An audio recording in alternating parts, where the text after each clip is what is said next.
Alamin natin ang latest mula sa Senado. Raymond, please come in. Ayan, sino ang pinagbabantaan ni Senator Rodante Marcoleta? Ayan, may malapit na makumbinsi? Ayan, o nagdadalawang isip ng lumipat? Raymond, please come in. Mayor, sino mang kakala sa kasalukuyang mayorya ng Senado ay mas hudas pa kay hudas. Ito ang turing ni Senador Rodante Marcoleta kasunod ng mga reports na may makasamaan sila sa 13 miyembro ng mayorya na kinakausap upang bumaliktad at bawi ng suporta kay Senate President Alan Peter Cayetano.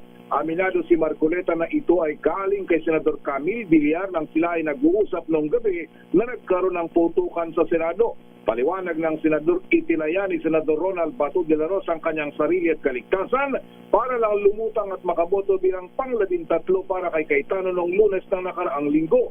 Kung naaresto siya ng mga tauhan ng National Bureau of Investigation, ay tiyak na ipinadala na siya sa The Hague, the Netherlands, gaya ni dating Pangulong Rodrigo Duterte. Sana naman ay huwag itong baliwalain ng kanilang mga kasamahan ngayon sa mayorya at bigla na lamang babaligtad. Una nito ay may mga reports na may mga senador na kasama pa sa ngayon sa bagong mayorya ang pilit na kinakausap upang kumalas kay Senate President Cayetano at sumama sa panig ni Soto. Sa ngayon ay 12 na lang ang nasa panig ni Senate President Cayetano matapos tumakas at muling magtagos Senador Bato, habang solido ang 11 mga senador na kakampi ni Senador Soto, Senador Lacson at Senador Zubiri. Narito si Senador Rodante Marcoleta. Kaya mas masahol pa kay Judas yung maghuhudas sa amin. So, konsensya si Senator Mix kaya Wala akong sinasabi. Wala akong sinasabi. Tama na po, okay naman. Teka, ano? Sige, ano? Hindi, sabi kanina po ni Senator Mix na parang nakonsensya siya, hindi na gusto yung nangyari. Hindi, wala kami pag-uusap na gano'n. Huwag na kayo magbanggit ng kung sino. Sinabi ko lang yun sa grupo namin. Hindi namin kagrupo si Senator Mix. Okay? Ang bahagi ng pahayag ni Senador Rodante Marcoleta, Mayor. Mukhang malalim ang hinanakit at pangamba ng Senator Marcoleta, Raymond. Mukhang kinakabahan sila. Baka ilang days lang sila sa mayorya, magiging minorya na naman. Kasi nga doon sa bilang mayor napakanipis. Technically ngayon ay 12-11. Isa lang Ayan. Dalawa. Paano nga pala pagka nagtabla, stay put pa rin si Senator Alan? Parang ang pagkakaintindi natin na parang status quo pagtabla, Mayor. Pagkatabla status quo. Pero siyempre hindi ka naman, kumbaga kasi ang dito kasi Mayor kumbaga ang tinitingnan lagi dito, hindi ka naman lilipat na mag-isa lang. Tiyak na kung lilipat ka, may sigurado kang kasama para doon pa lang ay sigurado ng 13 yung makukuha doon sa kabila. So para minimum of 2, Mayor, yung kailangan lumipat. Body-body ang mangyayari para sigurado. Kasi kung lumipat ka, mag-isa ka lang, di wala ding mangyayari. So parang yung ganun naman narinig natin dito, Mayor. Totoo bang yung isang kinausap payag na? Ayan. Kaya lang hindi sinang-ayon yung kanyang kondisyon na gusto siya ay maging Senate President. Si Senador Chisi ata yun, yung narinig natin kwento dito. Blind item ko lang binanggit mo na. Open secret na ba yan kay Chis? Open, yun naman ang sentro ng kwentuhan dito kahapon, Mayor. Yun na yung pagkakabanggit na ang pangako daw, 5 sila. 5? Yun ang pangako. Wow. 5. Kung lilipat yung 5, pero ang kondisyon nila, yun ang kwento dito, ay siya ang magiging Senate President. Kaya hindi daw pumayag yung 11. Bakit yung 5? Kung totoong may 5, bakit yung gusto ng 5 ang masusunod samantalang solido yung 11? Parang ganun yung narinig natin. Kaya ang nangyari, tabla tuloy yung nangyari kahapon. Pero siyempre, yun yung mga kwento din lang. Wala namang validation. Eto nga, may nag-test nga sa aking bubit natin sa Senado, Raymond. makasarili yung isa, hindi bayan. Ang iniisip. Si Chis ba yan? Ay, nako. May mga Eh. maraming kwento dito, pero siyempre yung iba kasi yung pagkakabanggit kasi yung pangalan ni Senator Chis ay maraming sources yung nagbanggit na. Kumbaga hindi kaya lumutang yung gano'n. Pero siyempre in fairness naman sa kanya, baka naman na part na ang tanong nga namin doon na Mayor, siya ba talaga ang nagbanggit nun? Baka naman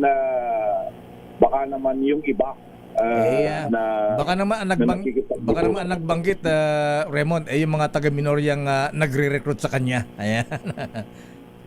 pwede rin ganun, Mayor. Siyempre para lang ma-entice din yung mga senador na lumipat. Pwede rin ganun. So kayo yung tanong namin na baka naman sila din ang inoffer sa kanya. Gaya ni Senator JB, inamin niya sa plenary na inoferan siya ng grupo ni Senador Alan na siya yung magiging majority leader kung sasati siya sa kanila. Tinanggihan niya. Tinanggihan niya. At kinonfirm naman yun ni Senate President Alan na kahit na hindi siya lumipat, yung pagkakaibigan nila ay mananatili pa rin naman. Yun ang pagkakausap nila sa Senate plenary kahapon nung nag-declare sila ni Senator Mix na kaanib dito sa grupo ng minorya ni Senador Soto. Sino yung apat sanang mahatak ni Chis kung siya ay lilipat, kung 5 sila? Hindi binanggit, Mayor, bagamat may mga haka-haka, wala ding validation, Mayor, yung kwentong yun. Na, kasi kumbaga, ang tinitingnan kasi nila dito, Mayor, yung original na parang, yun di ba may original na Duterte Black naman kasi dito. Kumbaga sakaling umalis yung 5, yung original na Duterte Black, yun na lang yung matitira. Parang ganun yung mangyayari, Mayor. Tingnan ko sa litrato, ang original lang na Duterte Black dyan, Robin, Bongo, ayan, Marcoleta, sino pa ba? Aimee, ayan. Sino pa yung isa? Saitano, si SP Alan. Senator Hindi, Alan. si SP Alan Kaso medyo... baka nagkaroon siya ng tampo dati. Oo, may tampo yan medyo ayan. Sa bagay ngayon, ayan, pag 5, 7. Ayan, pati si Ate Pia. Ayan. Yung 6, ayan. Siya mga 6 diyan, Villar. Magkapatid. Senador Joel. Joel Villanueva. Joel, Mix si Senador Zubiri. Jingo Estrada. Jingo Estrada. Yan, si Senator Chis din sumama, si Senator Loren. Ayan, Yan yung Senator dalawang Loren. bilyar. Uy. Dalawang bilyar. Ayan, totoo ba may tampo rin Senator Loren dahil siya daw dapat ang maging Senate President?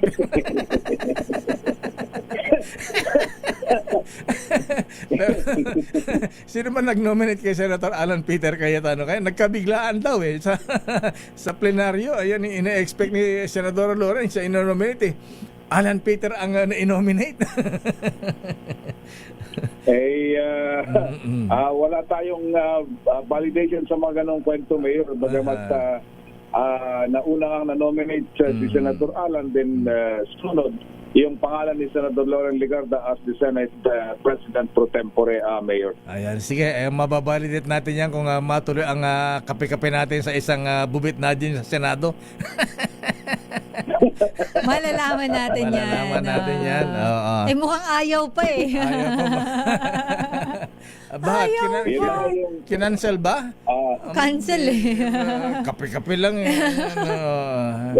Wala pa siguro, hindi pa tumitining siguro, Mayor, kaya hindi pa kompleto yung kwento. Ayan. Sige. Kaya hindi pa siguro, Teka muna. Baka hindi pa.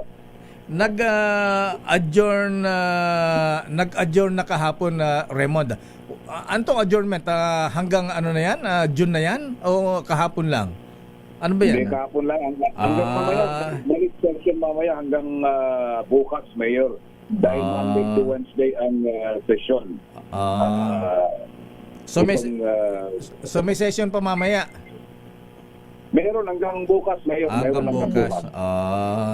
So tingnan natin kung tatalunin ni Senator Alan Peter Cayetano si Senate President Camilo Ocias. Taga La Union pala siya, Bawan La Union.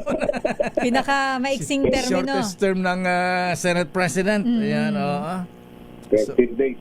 Ang sisti lang nito, Mayor at Miss Elaine, ay since merong ganitong klase ng mga pagbabago, wala munang hearing na nakaschedule starting walang munang hearing dahil nga palitan pa ng committee chairmanship. Kaya ng mga inanunsyo kahapon ay may mga ilang committee na nagbago ang chairmanship na inanunsyo sa Senate plenary, Mayor. Ayan, so ma-action pa pala mamaya, ha? Kapanapanabik pa rin, ha? Maray pa rin ang mangyayari hanggang weekend, Raymond. Oo, hanggat hindi natatapos siguro ang session, Mayor. At ang kagandahan din naman, sabi nga doon kahapon, ay formally nag-convene na ang Senado bilang isang impeachment court. At yung mga susunod na pangyayari, ayun ang hihintayin kung ano ang susunod na mga kaganapan hinggil sa mga bagay na ito. Ito pala Raymond ang nililigawan pala yung may mga kinakaharap na kontrobersya. Ayan. Kaso o sama? Parang ganun. May ganun pala. Patay tayo. Kaya kinakabahan ng Senator Marcoleta. Ayan, ang Judas, maghuhudas ay talo pa si daig pa ni Judas. Ayan, tinding babalayan. Medyo toss up pa rin daw kasi yung Senate Blue Ribbon Committee, Mayor. Doon sa pronouncement ni Senator OSP Alan Cayetano kagabi, ayaw daw nila yung confrontational na chairman ng komite. So, ang pinagpipilian, sabi niya, aside from Senator Marcoleta, ay si Senator Pia. Si ate. Na si ate, na baka pwedeng siya yung sila. So, wala pang linaw hanggang ngayon, kaya wala doon sa in-announce kahapon kung sino yung papalit kay Senator Ping Lacson as chairman ng Senate Blue Ribbon Committee. Kaya pala nag-iinit ang bumbunan ni Senator Marcoleta. Yan ang gustong-gusto niya Ang bira naman, no? Sige, di. Abangan na lang natin, Raymond, kung anong mangyayari mamaya at bukas. Ayan, hanggang Biyernes.